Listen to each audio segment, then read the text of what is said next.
আসসালামু আলাইকুম, আমি মারুফ আহমদ। আজকের এই টিউটোরিয়ালে আমরা বোঝার চেষ্টা করব ওয়েবসাইট কি। একটা ওয়েবসাইট তৈরি করতে হলে আপনাকে কি কি পদক্ষেপ গ্রহণ করতে হবে, ডোমেইন কি, হোস্টিং কি, এগুলো কোথায় পাওয়া যায়, কিভাবে পাওয়া যায়, এই বিষয়গুলো একটু বোঝার চেষ্টা করব।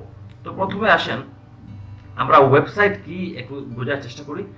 এটা আমার মনে হয় সবাই বোঝেন, বোঝানো তেমন কোনো কিছু নয়। ধরেন এই যে এখানে আলিবাবা আছে, এই আলিবাবাতে বিভিন্ন মানুষ বিভিন্ন প্রোডাক্ট এখানে কিনে থাকেন। তো আলিবাবাটা হচ্ছে একটা ওয়েবসাইট। আপনি যদি অ্যামাজনে ভিজিট করেন, অ্যামাজন হচ্ছে একটা ওয়েবসাইট। তারপর ফেসবুক আমরা ব্যবহার করি, ফেসবুক হচ্ছে একটা ওয়েবসাইট। ইউটিউব ব্যবহার করি আমরা, ইউটিউব হচ্ছে একটা ভিডিও শেয়ারিং ওয়েবসাইট। হ্যাঁ, এই বিষয়গুলো হচ্ছে ওয়েবসাইট। এখন আপনি একটা ওয়েবসাইট তৈরি করবেন। একটা ওয়েবসাইট তৈরি করার সময় আপনার কি কি প্রয়োজন হতে পারে। প্রথমে আসেন, একটা ওয়েবসাইট যখন আপনি তৈরি করবেন তখন আপনার প্রয়োজন পড়বে ডোমেইন এবং হোস্টিং এর। তো ডোমেইন কি আর হোস্টিং কি আমরা একটু বোঝার চেষ্টা করি। ডোমেইন হচ্ছে কোনো কিছুর নাম, কোনো ওয়েবসাইটের নাম। ধরেন এই ওয়েবসাইটের নাম হচ্ছে alibaba.com। এই যে আলিবাবা, এটা হচ্ছে ডোমেইন। ফেসবুক, ফেসবুক ওয়েবসাইটের ডোমেইন নেম হচ্ছে facebook.com। এখন সর্বপ্রথম আপনাকে ডোমেইন কিনতে হবে, মানে এই নামটা আপনাকে কিনতে হবে, রেজিস্টার্ড করতে হবে। আপনি ইচ্ছে করলেই যে কোনো নাম দিয়ে আপনি ওয়েবসাইট ক্রিয়েট করতে পারবেন না। পৃথিবীতে যদি এই নাম দিয়ে অন্য কেউ ডোমেইন হোস্টিং কিনে ফেলে, মানে ওয়েবসাইট তৈরি করে ফেলে, তাহলে আপনি এই নাম দিয়ে আর ওয়েবসাইট করতে পারবেন না। তো সর্বপ্রথম আপনাকে ডোমেইন কিনতে হবে। আচ্ছা, তো আপনি ডোমেইন কিনলেন, আমরা প্র্যাকটিক্যালি দেখবো এই সবগুলা। আপনি ডোমেইন কিনলেন, ডোমেইন কেনার পর আপনার যে কাজটা সেটা হচ্ছে হোস্টিং কিনতে হবে আপনাকে। হোস্টিংটা কি? আপনি এই যে সাইটটা তৈরি করলেন, আলিবাবা সাইটটা তৈরি করলেন, এই সাইটে অনেকগুলো ছবি রয়েছে, অনেকগুলো ট্যাক্স রয়েছে, এলিমেন্ট রয়েছে অনেকগুলা।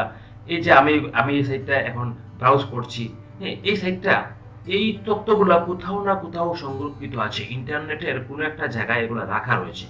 হ্যাঁ, এই যে ইন্টারনেট যে জায়গাটা আপনি রাখবেন সেই জায়গাটার নাম হচ্ছে হোস্টিং। তো আপনাকে একটা হোস্টিং কিনতে হবে। তো হোস্টিং আপনি কত জিবি কিনবেন, কত টাকা এখানে যাবে, ডিপেন্ড করবে আপনার সাইটের কোয়ালিটির উপর। আপনার সাইট কতটা ভারী, আপনার সাইটে কতটুকু তথ্য রয়েছে, কি কি ডকুমেন্ট রয়েছে, এইটার উপর ডিপেন্ড করবে আপনার কত জিবি হোস্টিং আপনার লাগবে। তো আমরা দেখলাম কি ডোমেইন এবং হোস্টিং কি আমরা বুঝলাম। এখন এই ডোমেইন এবং হোস্টিং কোথায় চেক করবেন বা আপনি কোথায় থেকে কিনতে পারবেন। এই ডোমেইন এবং হোস্টিং চেক করার জন্য বা কেনার জন্য শত শত ওয়েবসাইট রয়েছে, শত শত প্রতিষ্ঠান রয়েছে। তার মধ্যে জনপ্রিয়, ওয়ার্ল্ড ওয়াইড জনপ্রিয় একটা হচ্ছে নেমচিপ। আপনি প্রথমে নেমচিপে যাবেন, যাবার পর আপনি এখানে চেক করে নেবেন আপনি যে নামে ওয়েবসাইট ডোমেইন কিনতে চাচ্ছেন সেই নামটা ইতিমধ্যে মানে কেউ বুকিং করে ফেলেছে না সেই নামটা খালি আছে। হ্যাঁ, এটা দেখার জন্য আপনি নেমচিপে গিয়ে এইখানে লিখবেন যে আপনি একটা বেশি লিখেন, ধরেন আমি লিখলাম, আমার নামটাই লিখি, আমি আমার নামটা দিয়ে .com দিলাম। আমি এখন দেখবো যে আমি এই নামে কোনো ডোমেইন কিনতে পারবো কি না। ঠিক আছে,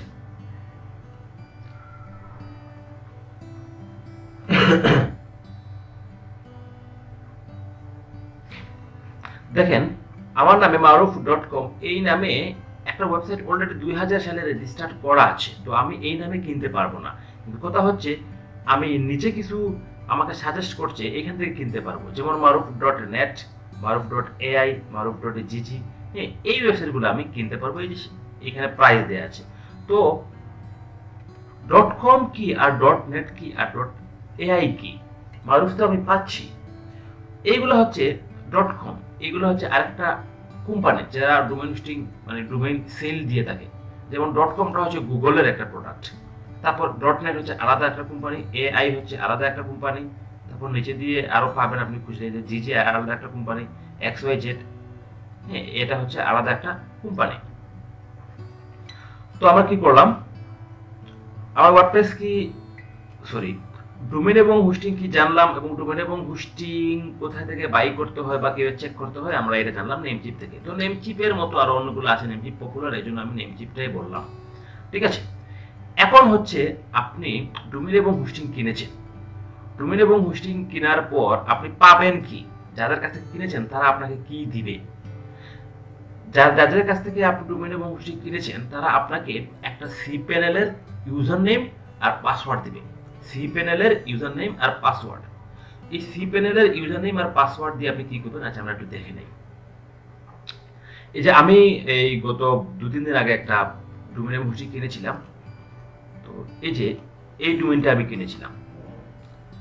তো ওই যে লিংকটা, এই লিংক আমি কোথায় পেলাম, এই লিংক, তারপর এই ইউজার নেম, এই পাসওয়ার্ড, এই সবগুলা আমি যাদের কাছ থেকে ডোমেইন এবং হোস্টিং কিনেছি তারাই আমাকে দিয়েছে। হ্যাঁ, তো আমি এই cPanel একটু লগ ইন করি।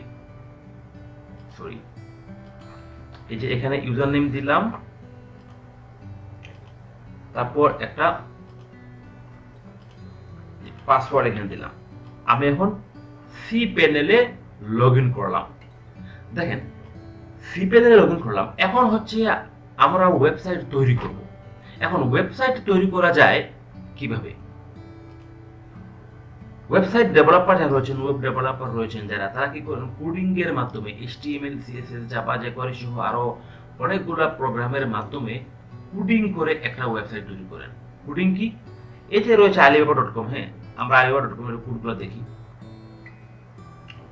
দেখেন একটা সাইটের ব্যাকএন্ডে এই কোডগুলো তৈরি করা হয়, এই কোডগুলো লেখা হয়। হ্যাঁ, অনেকগুলা কোড লেখার পর এই ধরনের একটা ওয়েবসাইট তৈরি হয় বা এই ধরনের একটা ওয়েবসাইট দাঁড় করানো হয়।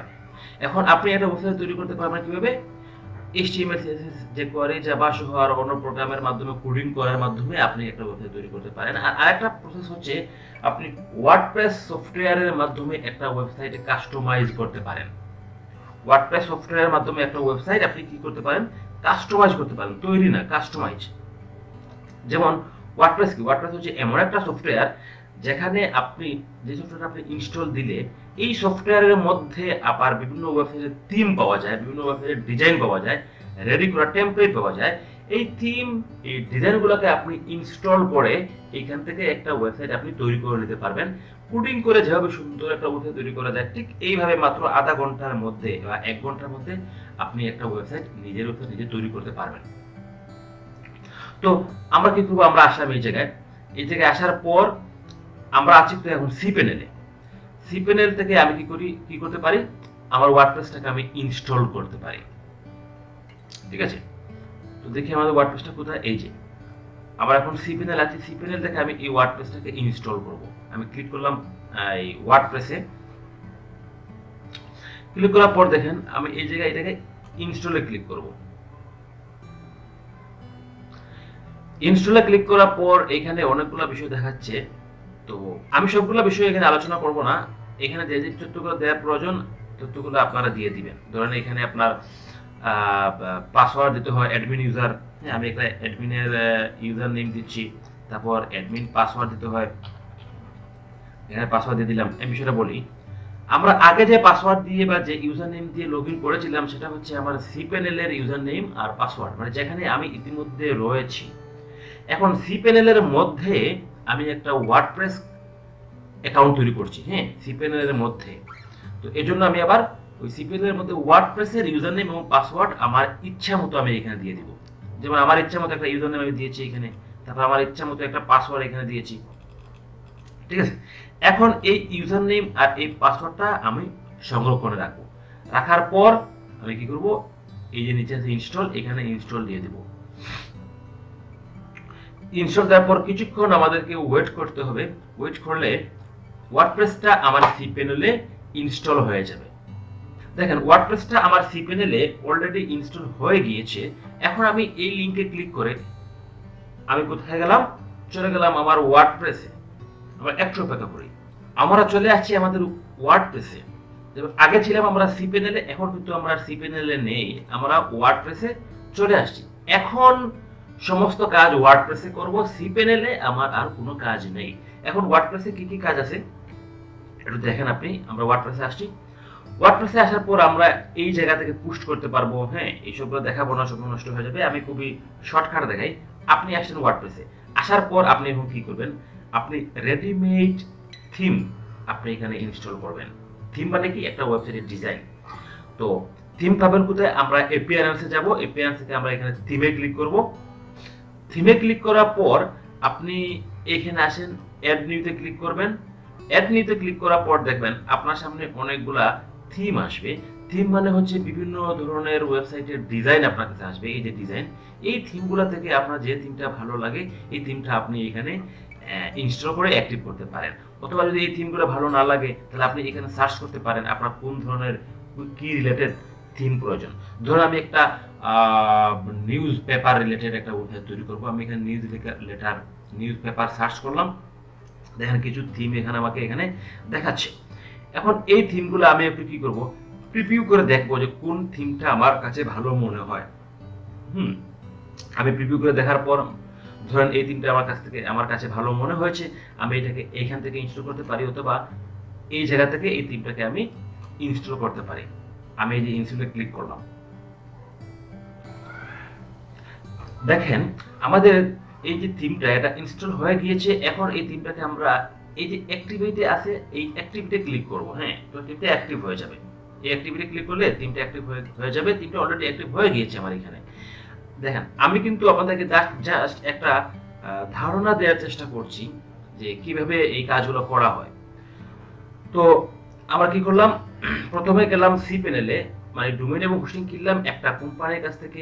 ওই কোম্পানি আমাদেরকে একটা সি প্যানেলের ইউজার নেম এবং পাসওয়ার্ড দিয়েছে, আমরা সি প্যানেলে লগ ইন করেছিলাম। ওই সি প্যানেলে গিয়ে আমরা কি করেছি, একটা ওয়ার্ডপ্রেস আমরা কাজ তৈরি করেছি, ইনস্টল করেছি। তারপর আমরা চলে আসছি ওয়ার্ডপ্রেসে আসার পর আমাদের পছন্দ মতো একটা থিম, মানে একটা ওয়েবসাইটের ডিজাইন আমরা অ্যাপিয়ারেন্স থেকে এই ডিজাইনটাকে আমরা ইনস্টল করেছি এবং অ্যাক্টিভ করেছি। এখন আমাদের কাজ মোটামুটি শেষ বলতে এখন হচ্ছে আমরা এখানে কিছু প্লাগইন আছে, এক একটা থিম এক একটা প্লাগইনের জন্য চলে। আপনি থিমগুলো ইনস্টল দিলেই থিমগুলো কিন্তু কাজ করবে না। এই থিমগুলো কাজ করবে নির্দিষ্ট কিছু ডেমো আপনাকে ইনস্টল দিতে হবে, নির্দিষ্ট কিছু থিম আপনাকে ইনস্টল দিতে হবে। এক একটা থিমে এক একটা কাজ হয়, ঠিক আছে? তো এই সবগুলো করলে আপনি একটা ওয়েবসাইট তৈরি করতে পারবেন।